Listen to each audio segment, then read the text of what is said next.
আসসালামু আলাইকুম।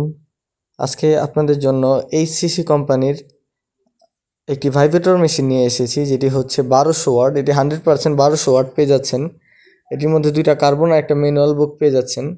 আর হচ্ছে মেশিনটি খুবই হেভি একটি মেশিন। যারা আগে এই মেশিনটি নিয়েছেন তারা জানেন হয়তো এই মেশিনটি কতটা হেভি এবং কতটা উন্নত মানের মেশিন। মেশিনটি দিয়ে আপনারা বিভিন্ন রকম ঢালাইয়ের কাজ করতে পারেন। এটি হচ্ছে ভাইব্রেটর মেশিন। যারা ঢালাইয়ের কাজ কম করেন, যে ভীম ঢালাই দেন অথবা ছাদ ঢালাই, তাদের জন্য ভাইব্রেটরের জন্য এই মেশিনটি আমরা নিয়ে এসেছি। এটি সাথে লক বাটন পেয়ে যাচ্ছেন, লক করে তারপর কাজ করতে পারবেন। এটির সাথে একটি আলাদা নজেল নিতে হয়, নজেলটি আমাদের কাছে পেয়ে যাবেন। যারা নিতে চাচ্ছেন আমাদের সাথে যোগাযোগ করবেন। ধন্যবাদ। আসসালামু আলাইকুম।